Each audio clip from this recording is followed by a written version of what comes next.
오늘 7월의 첫날 첫 시간 월삭 기도의 기적 후 이런 제목으로 말씀을 전하도록 하겠습니다. 한번 따라해 볼까요? 기적 후. 예. 기적이라는 것은요, 사전을 찾아보면 상식을 벗어난 기이하고 놀라운 일 이렇게 정의합니다. 기적을 가장 많이 다루고 있고 많이 이야기하는 곳이 교회이고 바로 성경입니다. 성경에서 사용하는 기적의 의미는요, 하나님께서 초자연적인 현상을 인간에게 그 환경에게 개입하여 나타나는 것을 일컫습니다. 예컨대 죽은 자를 살립니다. 그리고 고칠 수 없는 병을 치유합니다. 그리고 오늘 본문처럼 물 위를 예수님께서 걷는 것, 이런 거 다 기적입니다. 자, 중요한 것은 이런 질문이죠. 왜 하나님은 기적을 행하실까요? 여러분, 왜 하나님께서 기적을 행하실까요? 이것이 바로 기적을 대하는 우리의 자세이어야 합니다. 사람들은 기적이라고 하는 사건 자체에 의미를 둡니다. 나 이런 기적을 만났어. 하지만 하나님은 기적보다 그 기적에 담겨진 영적인 의미를 우리에게 가르쳐 주기 원하십니다. 다시 말하면 그 기적 이면에 하나님께서 그에게, 그 공동체에게 말씀하시고자 하는 의미, 교훈이 있다라는 것입니다. 사랑하는 성도 여러분, 여러분의 인생에 기적을 경험하셨습니까? 그렇다면 그 기적을 하나님께서 왜 우리에게 베풀어 주셨는가를 한번 생각해 보셔야 합니다. 제가 오늘 이 말씀을 전하는 것은 이런 맥락입니다. 우리 지난 6개월 동안 살았습니다. 그 6개월은 한마디로 말하면 우리에게는 하나님의 은혜와 기적의 연속 연장이었습니다. 그 기적 때문에 하나님께서 사건 사고를 막아주시고 살게 하셨습니다. 그러면 여러분, 이제 지난 6개월을 마감하고 은혜 속에서, 하나님의 기적 속에서 살아갔던 우리가 7월부터 시작되는 이 후반기를 어떻게 살아가면 좋겠습니까? 더욱이 우리가 이렇게 1년의 주기로 보면 7월과 8월은 휴가철이죠. 이 휴가철에 우리가 어떤 신앙의 모습으로 살아가면 좋겠는가를 오늘 말씀을 통해서 기적 후에 우리는 어떠한 삶을 살아가야 될지에 대해서 함께 말씀을 나누고자 합니다. 오늘 본문 예수님께서 물 위를 걷는 기적의 말씀으로 앞뒤 맥락을 살피면서 오늘 말씀을 전하도록 하겠습니다. 오늘 두 가지를 여러분에게 말씀을 드리려고 합니다. 전반기 은혜 가운데 살고 후반기 어떻게 살아야 될 것인가. 전반기 오병이의 기적을 경험했던 이들이 이제 그 이후에 어떠한 삶을 사는 것이 좋겠는가. 첫 번째, 기적 후에 하나님과의 교제에 힘쓰라는 겁니다. 한번 따라해 볼까요? 하나님과의 교제에 힘쓰라. 자, 우리 오늘 본문 말씀 45절을 다 같이 읽겠습니다. 45절 시작. 예수께서 즉시 제자들을 재촉하사 자기가 무리를 보내는 동안에 배 타고 앞서 건너편 벳세다로 가게 하시고, 예수님께서 제자들을 재촉하십니다. 한마디로 말해 억지로 배 타고 건너편으로 가게 하십니다. 왜 그랬을까요? 두 가지 의도하심이 있습니다. 첫 번째는 예수님의 기적을 본 무리들이, 그러니까 앞서서 오병이의 기적을 보았던 무리들이 예수님을 왕으로 삼고자 했기 때문입니다. 오병이어의 기적 사건 현장에 있었던 사람들은 예수님의 능력을 보면서 한 가지를 깨닫습니다. 이런 분이라면 저분이 우리를 로마라고 하는 나라로부터 우리를 해방시킬 수 있어라는 생각을 했습니다. 자, 오늘 본문과 같은 사건을 다루고 있는 요한복음 6장 15절을 보면 이렇게 기록되어 있습니다. 예수님을 억지로 붙들어 임금을 삼고자 했다라고 말합니다. 사랑하는 성도 여러분, 예수님이 이 땅에 오신 것은 백성들의 정치적인 왕으로 오신 것이 아닙니다. 그들의 죄를 해방시키려고 하는 만왕의 왕으로 오신 거지 정치적인 왕이 아니었기 때문에 그렇습니다. 그런데 여러분 보세요. 무리들이 예수님을 왕으로 삼고자 했을 때, 그때 예수님이 그 자리에 머물러 있었다면 예수님보다 그 예수님을 따랐던 제자들이 그 상황에 쉽게 휩쓸릴 것을 예수님은 아셨습니다. 그래서 예수님은 제자들을 재촉해서 이곳이 아니라 기적을 했던 그 자리가 아니라 빨리 건너편으로 가라라고 건너편으로 보내신 것입니다. 자, 또 하나의 이유가 있습니다. 이게 오늘 본문과 관련되어서 매우 중요한 것입니다. 왜 예수님은 제자들을 빨리 건너편으로 재촉하여 보내셨는가? 바로 하나님과 교제하기 위함이에요. 하나님과 교제하는 시간을 갖기 위함입니다. 오늘 성경은 그것을 46절에 이렇게 기록합니다. 같이 한번 읽어보겠습니다. 46절 시작. 무리를 작별하신 후에 기도하러 산으로 가시니라. 아멘. 이것이 중요합니다. 사랑하는 여러분, 우리는 기적을 경험하면 그 기적의 현장에 머물고 싶어 합니다. 하지만 예수님은 산으로 가셨습니다. 이유가 뭘까요? 예수님의 사역의 우선순위는 항상 어디에 있는가? 바로 기적에 있는 것이 아니라 하나님과의 교제에 있습니다. 그러니까 무슨 말이냐? 하나님과의 교제가 있어야지 예수님의 하나님의 능력을 경험하고 자신의 사역을 완수할 수 있다라는 것입니다.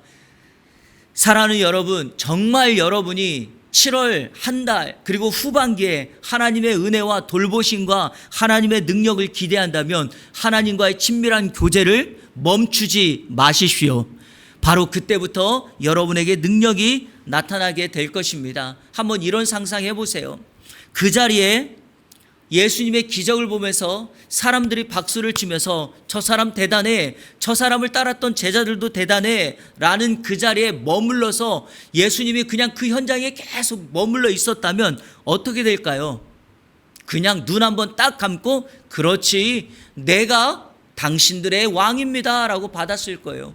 한국에 이런 이단들이 얼마나 많이 있습니까? 처음에는 잘 시작했다가 하나님의 친밀한 관계 속에서 기적도 경험하고 응답을 경험했다가 마치 그것이 자신의 능력인 양 하나님이 받아야 될 영광의 그 자리를 자신이 차지하고 죄를 범하는 경우가 얼마나 많이 있습니까? 그런데 이런 분들의 가장 큰 실수가 뭐냐? 그 기적이 하나님과의 교제를 끊어버리게 만듭니다. 여러분, 기적이 중요한 것이 아니라 기적 이후에 하나님과의 친밀한 교제가 중요한 줄로 믿습니다. 우리도 여기가 좋사오니 이렇게 말하고 기적의 현장에 머물 것이 아니라 기적을 베풀고 누군가 하나님의 은혜를 임하게 했다면 다시금 기도의 현장으로 하나님을 만나는 그 자리로 나아가는 저와 여러분들 되기를 축복합니다. 오늘 이 7월 첫날 첫 시간에 이곳에 나온 여러분들, 이곳이 예수님이 따로 기도하러 간 그 산의 동일한 장소가 되기를 주님의 이름으로 축원합니다. 그리고 정말 기적이 필요한 것은요, 우리가 이렇게 모여 있는 곳이 아니라 은혜가 필요한 우리 삶의 현장 그 자리인 줄로 믿습니다. 여러분, 기적의 현장을 뒤로하고 예수님의 재촉하심을 당하였던 제자들의 모습을 한번 살펴볼까요? 오늘 본문 말씀 47절부터 49절까지 말씀을 쭉 같이 한번 읽겠습니다. 시작. 저물매 배는 바다 가운데 있고 예수께서는 홀로 무태에 계시다가 바람이 거스름으로 제자들이 힘겹게 노젓는 것을 보시고 밤 사경에 바다 위로 걸어서 그들에게 오사 지나가려고 하심에 제자들이 위로 걸어오심을 보고 유령인가 하여 소리 지르니, 여러분 오늘 말씀을 한번 이런 상상력을 동원해 보세요. 47절에 배가 바다 가운데 있었다라고 말하죠. 여러분, 배 위에 있었던 제자들이 서로 간에 무슨 말을 했을 것 같습니까? 저는 이런 말을 했을 것 같아요. 이렇게 말하는 거죠. 베드로가 요한에게, 요한, 너 그 빈들에서 우리가 이 바구니에 들어있는 음식 나눠줬을 때 바구니에 음식이 떨어지지 않는 거 너 봤어? 그리고 그 음식을 받아 먹은 사람들의 얼굴 봤어? 입가에 번지는 미소 봤어? 물고기 보리떡 그 작은 것이 이런 기적을 만들어냈잖아. 그거 우리가 한 거야. 이런 말들을 하고 있었을 거예요. 마치 무용담을, 영웅담을 나누듯이 했을 것입니다. 그런데 여러분, 제자들이 한 가지 잃어버린 것이 있었어요. 잊고 있는 것 하나, 배 위에 누가 없다고요? 예수님이 없다는 거예요. 사랑하는 여러분, 우리의 인생에 우리가 타고 간 배에 예수님이 없으면 어떻게 됩니까? 바람이 거슬러요. 인생의 풍랑을 만나게 됩니다. 그러면 정말 예수님이 내 인생에 없다라는 걸 그제서야 깨닫게 됩니다. 그러니까 이런 시간을 놓치지 않으려면 어떻게 된다고요? 기적 이후에, 은혜 받은 이후에 하나님과의 교제를 친밀하게 하시는 저와 여러분 되시기를 주님의 이름으로 축원합니다. 우리 한번 사진 한번 볼까요? 혹시 이 자매 누군지 모르시겠죠? KT 데이비스라고 하는 자매예요. 책 한번 볼까요? 책? 엄마라고 불러도 돼? 이런 책을 쓴 자매예요. 한국에 소개된 지 벌써 11년 됐으니까 이 자매가 지금 현재 89년생이니까 한국 나이로 35이 되었습니다. 제가 설교를 해서 다시 한번 쭉 찾아보니까 얼마 전에 결혼도 했더라고요.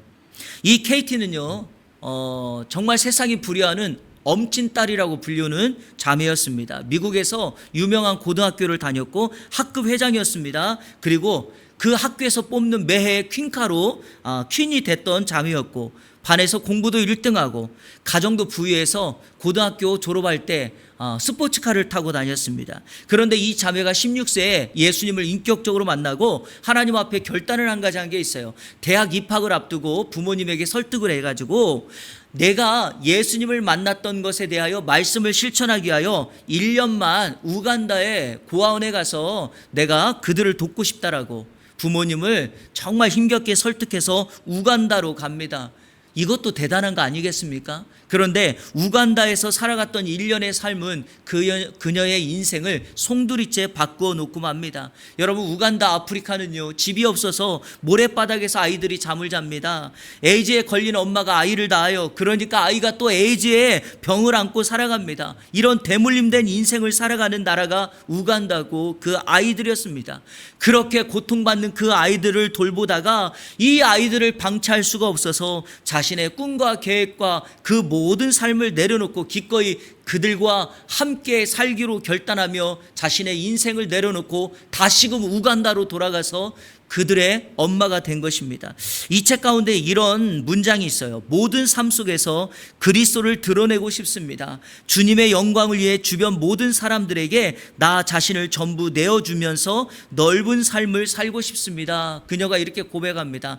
한 번은 우간다의 그레이스라고 하는 여자아이가, 흑인의 여자아이죠, 이 아이가 20살이 된 KT에게 와가지고 이렇게 말합니다. 왜냐하면 이 아이에게 부모가 없으니까요. KT에게 이렇게 말해요. 엄마라고 불러도 돼요? 그러니까 KT가 20살의 그 자매가 그래, 엄마라고 불러도 돼. 그래서 KT는 마음을 먹는 거예요. 저들의 엄마가 되어 주어야 되겠다. 그래서 지금까지 우간다에 머물러 살고 있습니다. 여러분, 우간다에 돌봐야 될 아이들이 너무 많아지자 KT가 이들을 위하여 모금을 하기 위하여 자신의 고국인 미국으로 가서 펀드레이징을 하게 된 것입니다. 그런데요, 미국에 갔을 때 이상하게도 그 미국의 삶이 낯설고 너무 불편한 것입니다. 왜냐하면 미국에서는 하나님을 바라보기가 너무 어렵기 때문입니다. 아이러니하게도 기독교로 세워진 나라임에도 불구하고 사회 시스템이 하나님이 아니어도 해결될 문제들이 너무나 많기 때문이죠. 예컨대 힘들면 부모님께 전화를 하거나 친구나 다른 것들의 도움을 충분히 받을 수 있기 때문이죠. 하지만 우간다에서는 그렇게 살지를 않는 거예요. 아이들이 아프면 약을 먹거나 의사를 찾아가는 것이 아니라 하나님께 기도하는 겁니다. 가정에 문제가 발생하면 아이들과 이 KT가 모두가 함께 모여서 하나님 앞에 기도하는 거예요.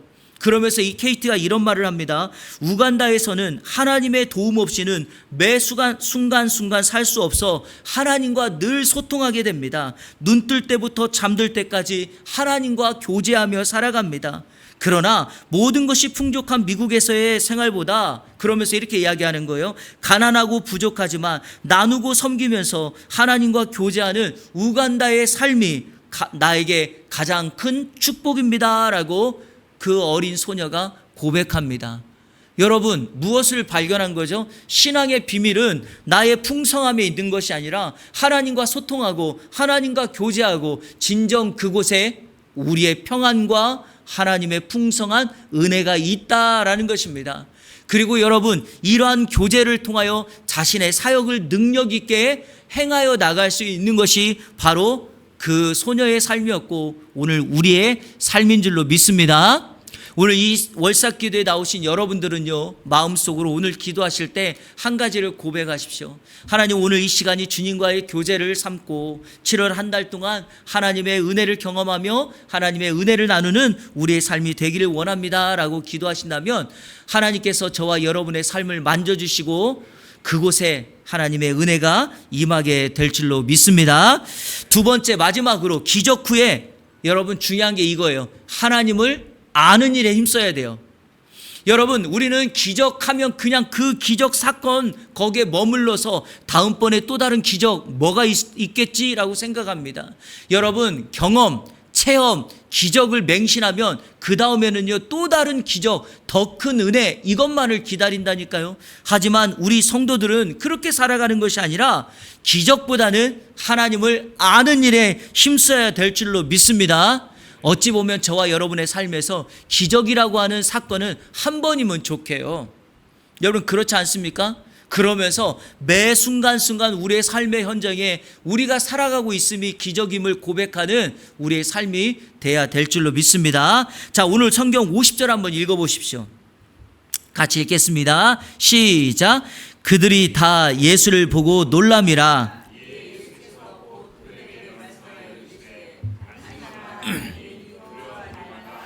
아멘. 이 제자들이 예수님을 보고 놀랐죠. 왜 놀랐죠?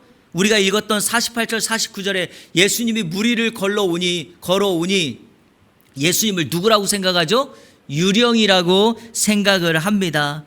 보십시오, 여러분. 이 제자들이 기적에 함몰되어 있어서, 오병이어의 기적에 함몰되어 있어서 물리를 걸어오시는 예수님을 몰라요. 유령으로 생각합니다. 예수님을 알았다면 물 위를 걸어오시는 예수님이 나의 주님, 나의 스승, 나의 구원자임을 고백하지 않았겠습니까? 그러나 기적 자체만 머물러 있어 보니까 예수님을 아는 일에 등한시합니다. 예수님을 물 위로 걸어오는 예수님을 유령으로 생각합니다. 여러분, 유령으로 생각했다는 것은 이런 의미를 담고 있습니다. 예수님은 인간이야. 그래서 물을 걸을 수가 없어 라고 말합니다. 옛날에 성경 말씀 이런 거 보면은요, 꼭 이런 걸 따라하는 사람들이 있어. 해보려고. 어렸을 때 여기 우리 그 어린 그 유치부 정도 되는 아이들 키울 때 여러분 슈퍼맨이나 뭐 이런 거 볼 때 조심하셔야 돼요. 왜냐면 간혹 가다가 세계적인 뉴스를 보면, 지구촌 뉴스 같은 거 보면 이런 일들이 벌어져요. 슈퍼맨을 보고서 아이가 이 목에다가 망토를 둘러매고 5층 집 난간에서 베란다에서 떨어졌다, 이런 게 있어요. 어떤 사람은 자기가 비행기를 타고 날아보겠다고 지붕에서 자기가 만든 그 종이비행기, 큰 종이비행기 타고 갔다가 막 곤두박질하는 사람도 있어요. 어떤 사람 이것도 실천해요. 배 타고 가다가 내가 물 위를 걷겠다고 걸어요. 여러분, 한 두 발짝 걸어요. 그래놓고 이렇게 얘기해요. 나 물 위를 걸었다, 이렇게 얘기해요. 정말 황당한 건 이런 경우가 있어요. 실질적으로 있었던 사건인데요. 자기는 죽어도 부활할 수 있다고 무덤에 나를 넣어보라는 거예요. 그러면 나는 3일 동안 있다가 살아날 것이다라고 이거를 또 실험하는 사람들이 있어요. 참 이상해요. 신앙생활을 이상하게 해요. 여러분, 절대 그렇게 하시면 안 됩니다. 그런 일은 없어요. 그렇게 하는 사람들은 한 가지 놓치는 것이 있어요. 왜 그러냐? 자신이 예수님이라고 생각하니까 그러는 거예요. 우리는 예수님이 아니라 예수님의 제자일 뿐입니다. 우리가 살아가고 우리가 능력 있고 우리가 사명을 맡은 것은 주님이 우리를 불러주시고 주님이 우리를 살려주셨기 때문에 가능한 거지, 내 스스로가 동일한 능력을 행하려고 하는 것이 안 돼요. 그러면 이 사람들이 왜 이런 일을 할까요? 마가복음 맨 마지막 장에 이런 말을 했기 때문에 그래요. 내가 독사를 잡아도 해하지 않을 것이며 나보다도 더 큰 일을 하겠다는 또 요한복음의 말씀을 이들이 이렇게 이해한 것입니다. 그런데 이것도요, 오늘 본문과 똑같습니다. 예수님을 계속해서 친밀하게 알아가는 일에 우리가 노력하지 않으면 이런 현상이 벌어지고 맙니다. 나도 기적을 행할 수 있다라는 생각만 하는 거죠. 그러니까 물 위를 걸으신 예수님이 누군지를 모르는 겁니다. 그런데 여러분, 예수님께서 이렇게 말합니다. 안심하라, 내니 두려워 말라. 그런데 여러분, 이 말씀을 하기 전에 오늘 본문 47절에 보면 이런 말씀이 있었죠. 그들이 배 가운데 있었을 때 바람이 그들에게 거스르니 그들이 힘겹게 노젓는 것을 예수님이 보셨다라고 말합니다. 자, 여러분 성경 48절 한번 보세요. 끝에 어떻게 돼 있죠? 아니, 성경 한번 보세요. 성경 48절 끝에 예수님이 그들을 보셨다 이렇게 말하죠? 보시고 나옵니까? 주님은 우리의 고통과 아픔을 외면하는 분이 아니에요. 찾아오셔서 무리를 걸어오셔서 안심하라, 내니 두려워 말라라고 말씀하시면서 자신이 누구인지를 제자들에게 말합니다. 사랑하는 성도 여러분, 그러니 우리는 기적보다 예수님과 하나님을 아는 일에 더 노력하는 우리의 삶이 돼야 될 줄로 믿습니다. 기적보다 그 기적을 주시는 하나님, 이 세상에서 우리에게 주는 여러 가지 은혜의 어떤 부산물보다 그것을 내려주시는 그분 자체에게 집중할 때 우리의 신앙은 흔들리지 않게 될 것입니다. 말씀을 정리하겠습니다. 우리 인생에도 오늘 본문과 같은 동일한 풍랑을 만날 때가 많습니다. 교회를 다닌다고 해서 또 예수를 믿는다고 해서 풍랑이 피해갈 것이라고 생각하지 마십시오. 사람은 풍랑을 만날 수밖에 없습니다. 어떤 사람들은 경제적인 풍랑을 당합니다. 건강의 풍랑을 당하고 신앙과 관계, 일터 정말 다양한 풍랑을 만납니다. 여기 자녀를 양육하시는 분들은 자녀들의 풍랑을 만나게 되죠. 핵심이 뭐냐? 나의 힘으로는, 내가 젓는 노로서는 그 풍랑을 헤쳐갈 수 없다. 그러면 오늘 말씀 마지막 결론 무엇입니까? 이 제자들이 당면한 인생의 풍랑, 이 풍랑을 멈출 수 있는 유일한 방법이 뭐였죠? 예수님이 그 배에 올라타는 거였습니다. 저와 여러분의 개인과 가정에 찾아오는 풍랑이 있을 때 예수님이 내 인생 안으로 들어오시고 예수님이 우리 가정 안으로 들어오시고 그분과 함께 할 때 이 풍랑은 멈춰지게 될 줄로 믿습니다. 여러분이 노력하고 여러분이 힘쓰는 풍랑은 일시적이고 잠깐일 뿐입니다. 그러니까 그 수고를 내려놓으시고 오늘 그 예수님을 붙잡고 기적 이후에 그분과 친밀하게 교제하시고 기적 후에 그분을 더 알아가는 일에 힘쓰는 우리 이 안의 성도님들 되시기를 주님의 이름으로 축원합니다. 그래서 7월 한 달 후반기 이제 어떻게 살면 될까요? 지난 6개월보다 하나님과 더 깊이 교제하십시오. 이전 6개월보다 하나님을 더 알아가는 일에 힘쓰는 여러분들 되신다면 여러분의 인생의 기적은 멈추지 않고 우리 주님이 늘 여러분을 먼저 아시고 지켜보시고 찾아오셔서 안심하라, 내니 두려워 말라, 내가 너에게 하나님의 더 큰 은혜를 줄 거다라고 약속해 주실 줄로 믿습니다. 그 은혜 가운데 한 달 살아가는 우리 모두가 되기를 주님의 이름으로 축원합니다. 우리 시간에 결단의 찬양 같이 드리도록 하겠습니다. 주 품에 품으소서, 능력의 팔로 덮으소서, 거친 파도 날 향해 와도 주와 함께 날아오리리. 맞습니다, 여러분.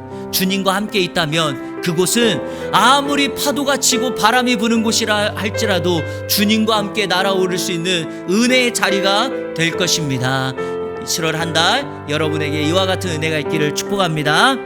같이 찬양하겠습니다. 주 품에 품으소서, 주 품에, 주 품에 품으소서, 능력에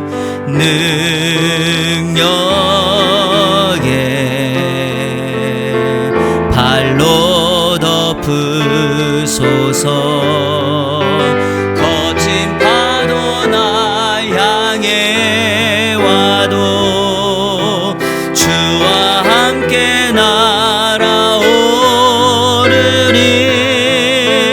폭풍 가운데 나의 영혼 잠잠하게 주를 보리라. 주님 안에 나 거하리, 주님 안에 나 거하리. 주 능력 나 잠잠히 믿네, 주 능력 나 잠잠히 믿네. 거친 파도 날 향해 와도 주와 함께 날아오르리, 폭풍 가운데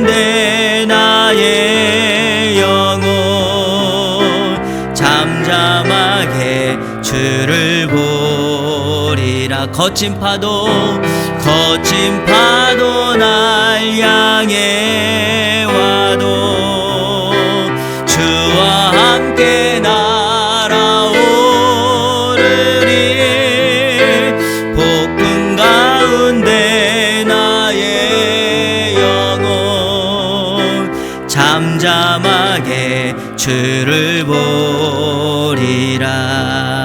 나의 피난처 예수, 나의 피난처 예수 의지해요.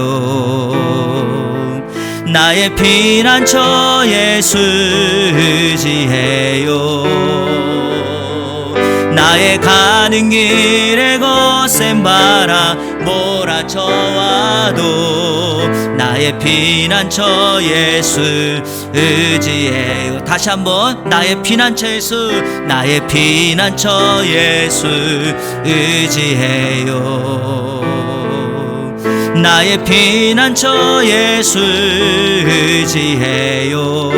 나의 가는 길에 거센 바람 몰아쳐와도 나의 피난처 예수 의지해요. 아바 아버지 나를 사랑하시니 나의 모든 것 주께 드려요. 아버지 내가 여기 있으니 주님 영광 위하여 써주세요. 아버지 나를 사랑하시니 나의 모든 것 주께 드려요.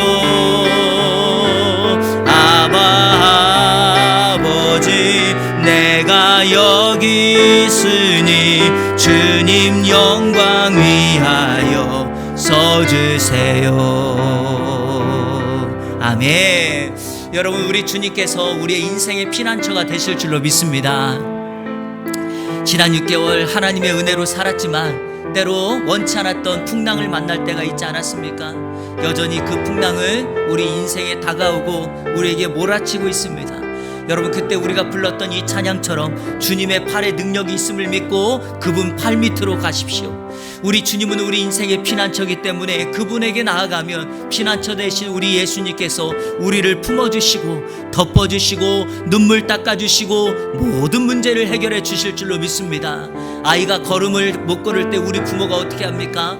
안아서 품어서 길을 가게 합니다.